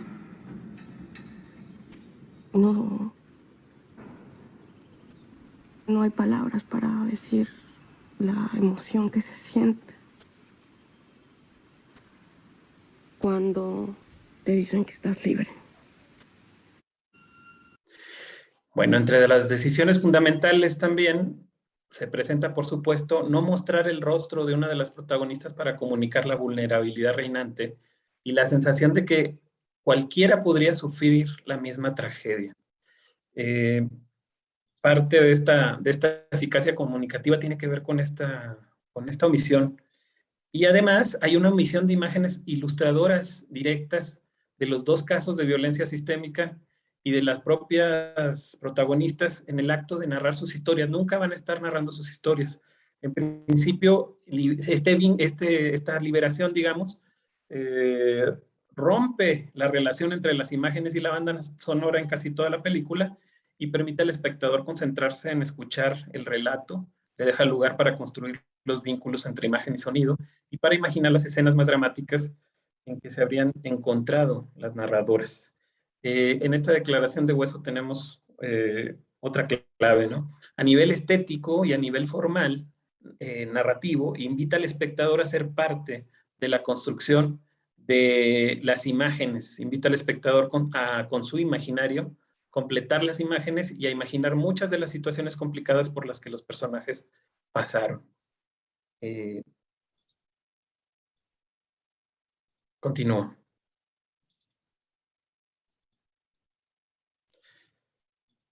Ya pasando al problema, digamos, teórico que aquí me ocupa, es precisamente la teoría de los modos de la que he hecho mano, ¿no? La teoría de los modos de Roger Rodin, este fundador del enfoque semipragmático en el estudio de medios. Este teórico francés distingue heurísticamente modos de producción-recepción. Por ejemplo, el modo documentalizante, que se caracteriza por la puesta en marcha de tres procesos. Dice, la construcción de un enunciado real. Dos, el cuestionamiento de este enunciador en términos de verdad. O sea, uno puede preguntarle a este enunciador. Y tres, la evaluación del valor informativo de lo que se ha mostrado. Y se responde con la pregunta, ¿qué he aprendido sobre el mundo? Viendo, por supuesto, este material documentalizante. Esta es una muestra de las imágenes que nos va mostrando Hueso en un viaje que ella hace. Nosotros todo el tiempo estamos pensando quién es la narradora de esto, ¿no? Pero no es ninguna de ellas. Y esto además explica por qué esta mujer, luego de haber sufrido estos meses en que primero la arraigaron y después la metieron a esta cárcel en Matamoros, que era poco más que un moridero, pues perdió todo. Cuando ella es liberada, ya no tenía marido, ya no tenía trabajo, y hasta la fecha, pues se encuentra toda la información de aquel supuesto crimen que injustamente la culparon, por el que injustamente la culparon. Todo eso se encuentra en la red. La experiencia del relato de viaje. El diseño sonoro de gran calidad a cargo de Elena Eskenazi tiene como centro del testimonio de las narradoras, el testimonio de las narradoras, y en conjunto con imágenes captadas principalmente en el viaje por carretera realizado por la documentalista para recrear el de Miriam Carvajal, genera la sensación no solo de estar escuchando un relato contado al oído, sino uno pronunciado durante ese viaje en carretera. Obviamente cuando a uno le cuentan algo al oído, pues no está viendo a la persona que le está contando, ¿verdad? Entonces está lleno de estas imágenes de la carretera, del viaje. Esto está acompañado por un score muy melancólico de cuerdas y piano de Leonardo Heiblum y Jacobo Lieberman, un gran set musical. En este sentido, Hueso no solo modifica su documental a través de ingredientes ficcionalizantes, sino a través de apelar a un modo de lectura privado, propio, eso lo estudia Odan, sobre todo referente a las películas familiares, propio de las imágenes filmadas para consumo personal. Este es otro dispositivo desautomatizador de la película. Es decir, las imágenes que ahí se nos muestran, que no parecen tener relación con esta historia tan truculenta, parecen también tomadas por alguien para su propio consumo. Y bueno, la experiencia límite que tiene Miriam es precisamente referida a un migrante llamado Martín que se encuentra ahí en la cárcel. Y bueno, vamos ahí.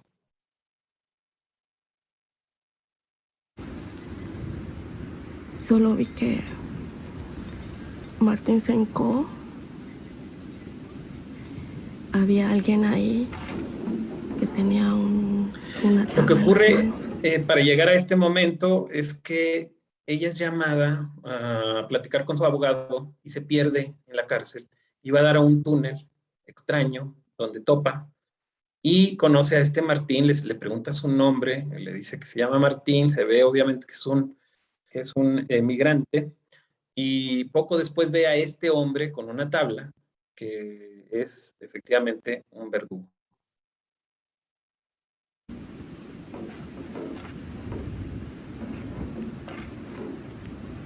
Esa persona alzó las manos con la tabla para pegarle y yo cerré los ojos.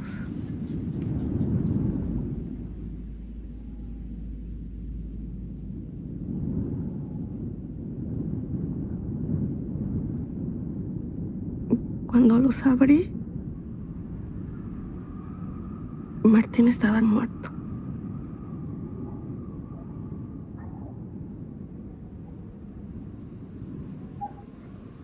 Le salía sangre por los oídos y por la boca.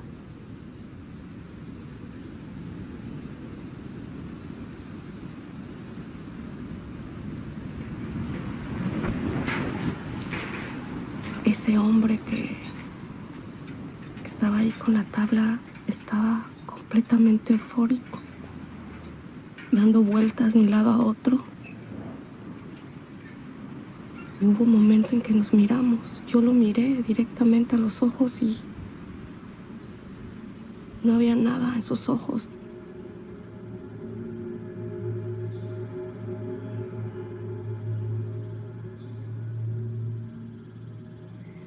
Entonces en la oscuridad pude reconocer unos cuerpos ahí apilados. Bueno, lo que ocurre ahí, por supuesto, es que pues, se encuentra con este encargado de matar a la gente y, por supuesto, a los que son desechados, ¿no? Los llamaría Agamben, a los que se encuentran en posición de nuda vida, ¿no? De seres desechables y por supuesto se obsesiona con este personaje, con este verdugo, al que luego sigue para tratar de cruzarse con él y de cruzar la mirada. Y lo encuentra cuidando a su familia, rezando, llorando mucho en la iglesia, en esa cárcel. Todo, o sea, es muy complejo, hay iglesia, hay mercado, ahí es todo un lugar muy vivo. Y, por supuesto, le llama la atención, pues que pueda funcionar, además, este hombre con esa labor tan terrible. En cuanto al modo ficcionalizante, Roger Dodan lo caracteriza así, dice: ficcionalizar es construir una diégesis, un mundo en el cual se desarrolla una historia, la narración, a través de la cual se nos invita a entrar en una fase, a vibrar al ritmo de los eventos narrados, con un contrato enunciativo que estipula que se prohíbe interrogarse sobre la enunciación del texto. No se debe hacer preguntas ni en términos de identidad, ni de verdad, ni de hecho.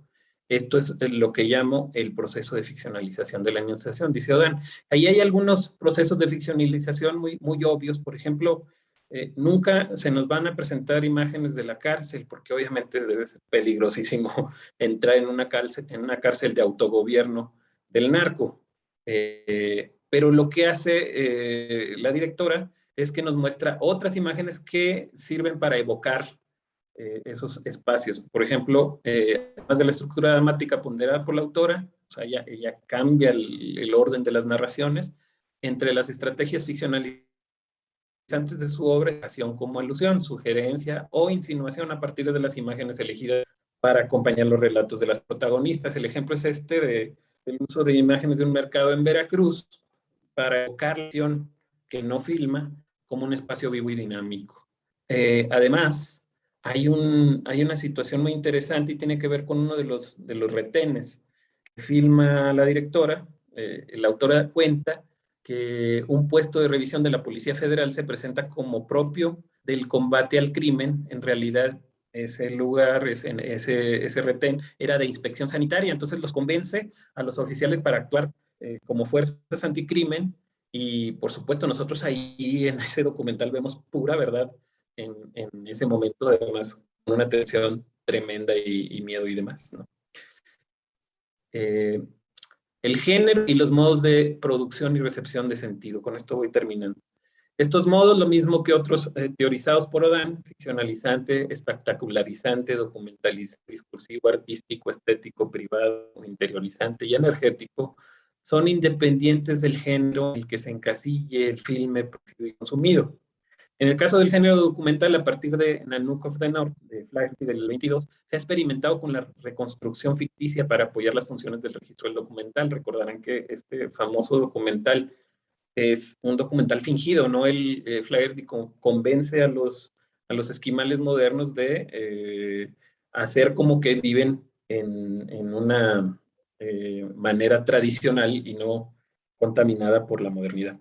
Pero a diferencia de la típica reconstrucción de los hechos en documentales de canales de televisión de paga, ya saben, ¿no? Todos estos que tratan sobre crimen, sobre vida salvaje y demás, Tempestad no espectaculariza lo narrado. Y en ello tiene una de sus grandes virtudes como testimonio suscitador de la memoria. Por último, solamente mostrar esta imagen que es con la que termina la película.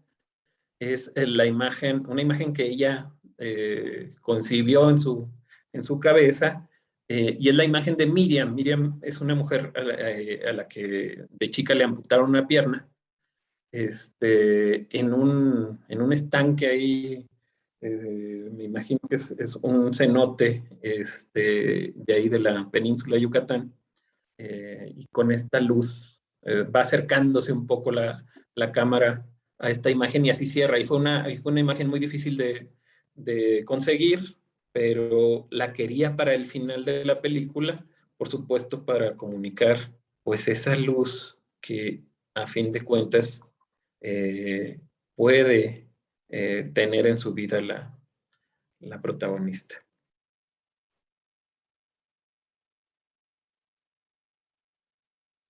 Bueno, muchas gracias. Hasta aquí dejo mi presentación y dejo de compartir. Muchas gracias a ti, Jaime. Y muchas gracias también a todos por seguir aquí con nosotros, por acompañarnos y por escuchar. Vamos a abrir ahora el espacio para las preguntas. Tenemos 15 minutos justamente para el espacio de preguntas. Pero antes de dar la palabra, o más bien antes de empezar a leer las preguntas que tenemos por acá, yo quisiera empezar disculpándome un poco con la doctora Raquel porque tuve un problema técnico ahí con la presentación y no salió una parte en donde se explica, si probablemente ustedes lo notaron, no se explica, perdón, la relación que ve ella entre la película de Chaplin con la que ella está analizando. Entonces quisiera primeramente darle la palabra a la doctora Raquel, si nos pudiera contar, doctora, disculpándome otra vez por el inconveniente técnico que no sé ahí qué pasó, si nos pudiera contar un poco cuál es la relación que ve usted ahí con la película de Chaplin, y de qué fue lo que nos perdimos un poco. Bueno, sí, gracias. Lo que yo noté es que el video de No soy quien crees pasaba así como deteniéndose. De hecho, debió haber sido una presentación fluida.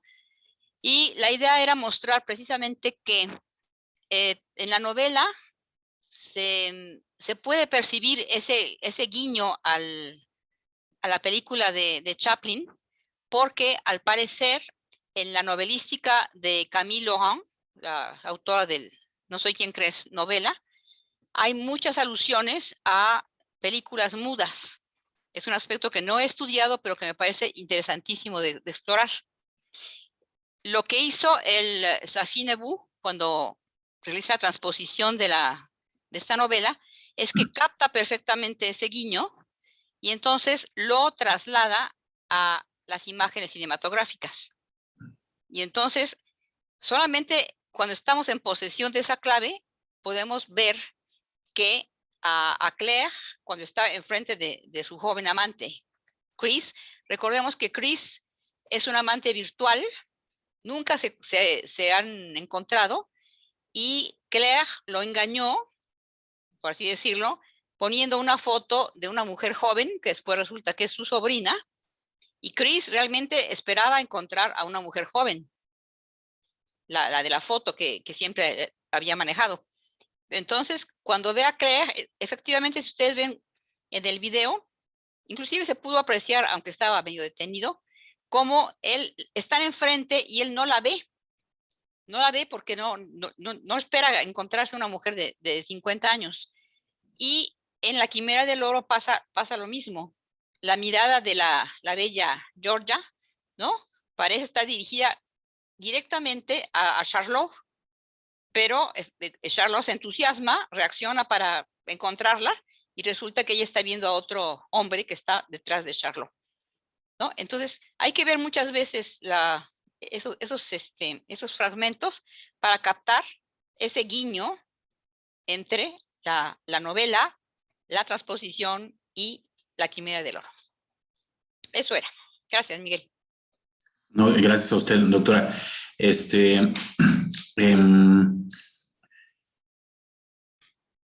La pregunta que tengo aquí es para mí, pero antes de responderla, más bien quisiera primero preguntarle a Andrea una pregunta que tengo yo, si me lo permiten. En la línea esta del contraste que haces tú entre las sensibilidades del noir clásico y del noir nuevo o del neo-noir hollywoodense,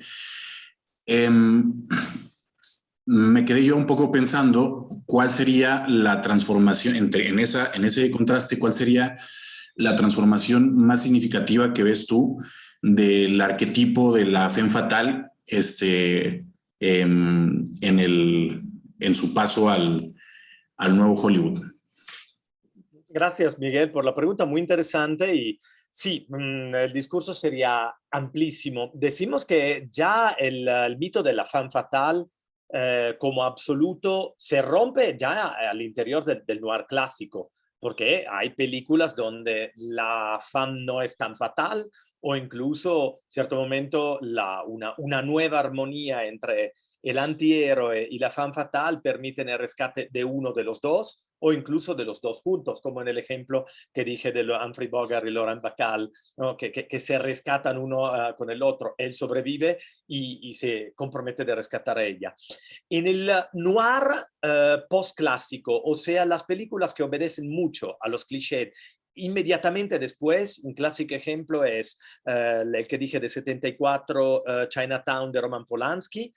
Se encuentra una mujer que puede ser incluso ella víctima de lo que ocurre y no la que lleva el hombre a la perdición y simplemente salvándose ella y así lograr su papel negativo. En el neo-noir más reciente, y El hombre que no estaba lo representa perfectamente, se rompe totalmente esto. Ahí entra realmente un juego entre cliché presente y cliché rotos. Entonces hay un montón de clichés presentes, el blanco y negro, las siluetas, el humo, la decadencia moral, los aspectos filosóficos más explícitos.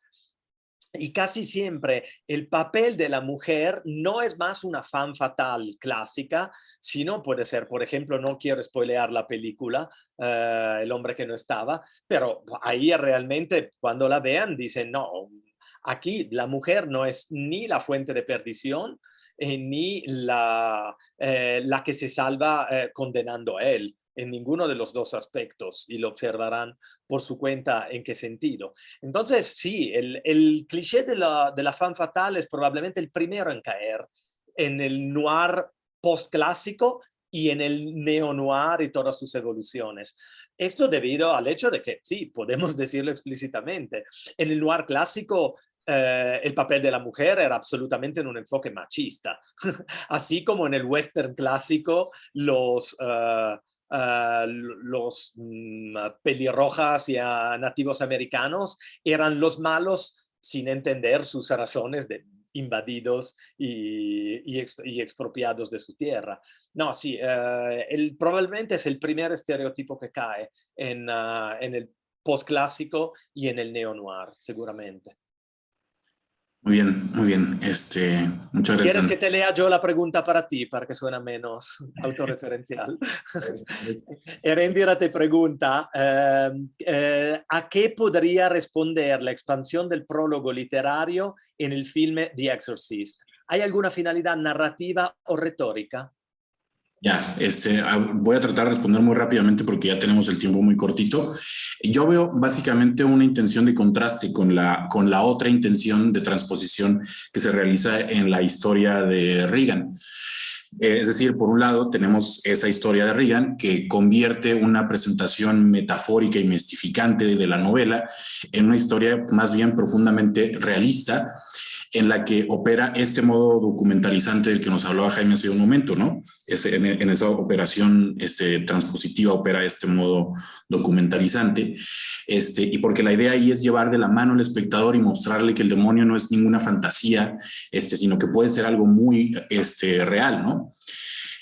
Y entonces en el prólogo me parece que hay, insisto, una función de contraste con esa operación documentalizante de la historia de Reagan, y es mostrarnos que el cine también es poesía, no solamente documento, no solamente acreditación de ciertos hechos. Y sobre todo creo que la intención es poner a trabajar la imaginación del espectador, como decía, abriendo el sentido de las imágenes a la indeterminación.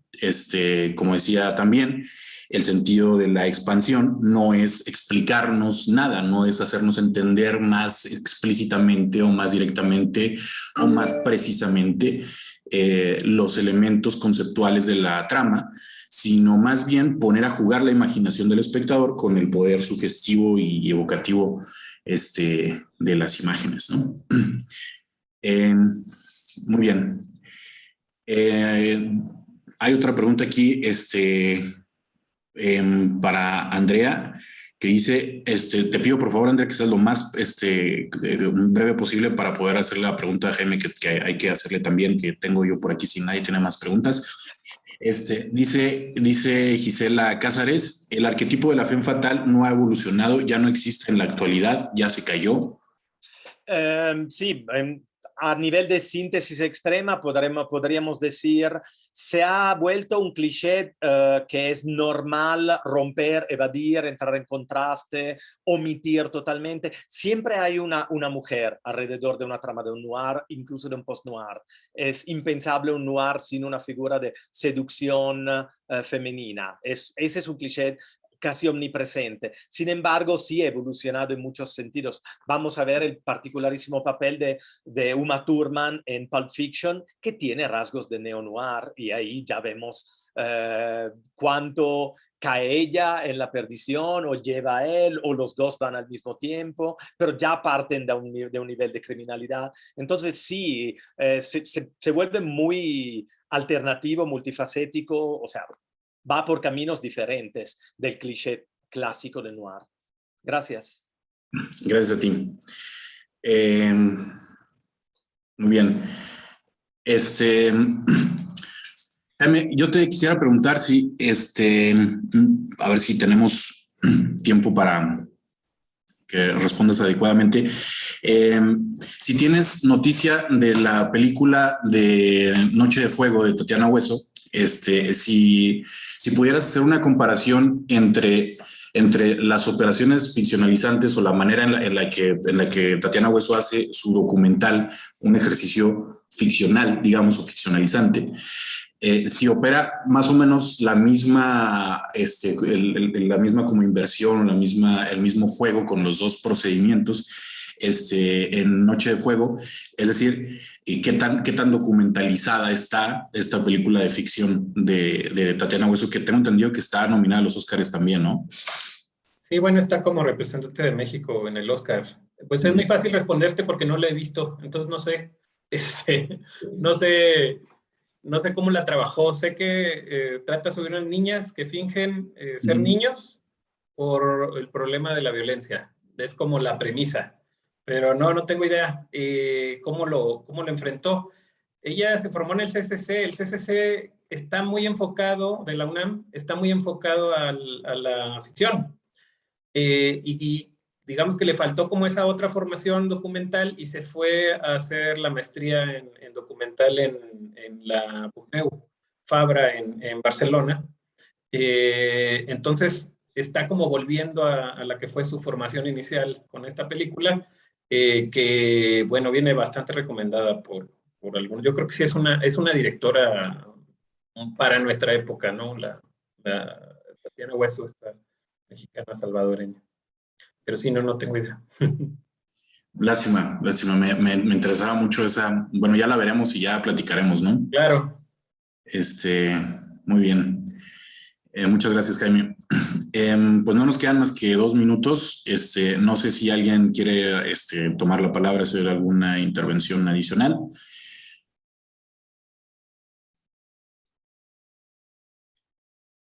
Pues yo puedo decir algo. Muy bien, yo tengo preguntas para todos, pero yo creo que las vamos a hacer durante nuestras sesiones del SEC. Y nada más invitar a todo el auditorio, si se quedó con alguna pregunta, una duda, nos puede escribir.